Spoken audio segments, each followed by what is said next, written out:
Hello ma, happy birthday. I wish you good health and long life. Ba masasabi ko?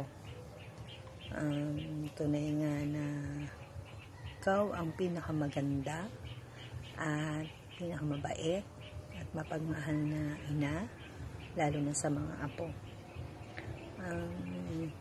I thank God na you're 71 years old na po at still malakas, na mabilis pang maglakad sa akin.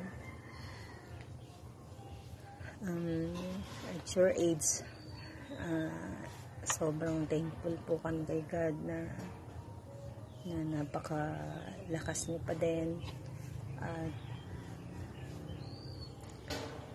hindi po niya kayo pinababayaan, lalo sa trabaho niyo at your age.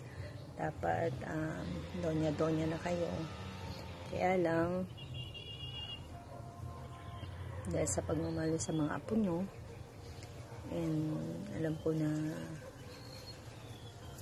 lahat kami in a simple way na tutulungan nyo pa rin kami.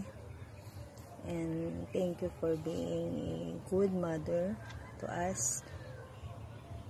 And ikaw ang pinagmamalaki ko po. I'm always tell my friends or my co-teachers na super bait niyo po na tao at napakabuti niyo sa kaibigan.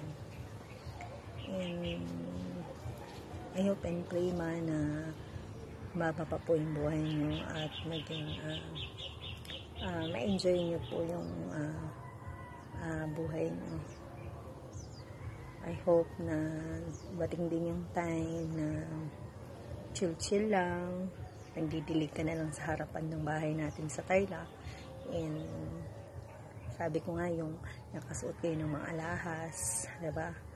Tapos babakasyon ka na lang, kung kaloob ni Lord na makapunta ka sa Canada o sa Amerika, baka bakasyon na lang, mga ganun po, no? And serving the Lord, laging nasa church, diba? So simple like that. And basta darating din yung time na you can give yung best for you. And thank you for everything, ma. I hope na lagi kayong maging masaya. Natatanggal po yung shades ko. Siyempre walang makeup, so kailangan naka-shades lang. So nandito po kami sa kubo ni Argel dito sa lupa sa Arayat. And ito, nagsisiga siya. And thank you ma, and I love you so much.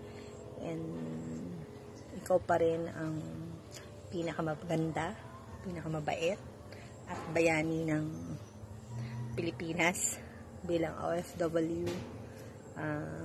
I think I'm in grade 4 or 5 nung nag-start kang pumunta sa Macau. Until now, you're still working. And basta wala akong nais kundi ang maging masaya ka lagi. And alam ko na kami hindi po namin naibigay yung pinaka best for you dahil may mga pamilya na po kami. But I know daan din yung time na chill ka lang. And pinag-pray ko yun kay God. Ma, enjoy niyo po lang yung birthday niyo at I hope and pray na matupad pa rin lahat ng pangarap niyo. Love you, mama. That's all.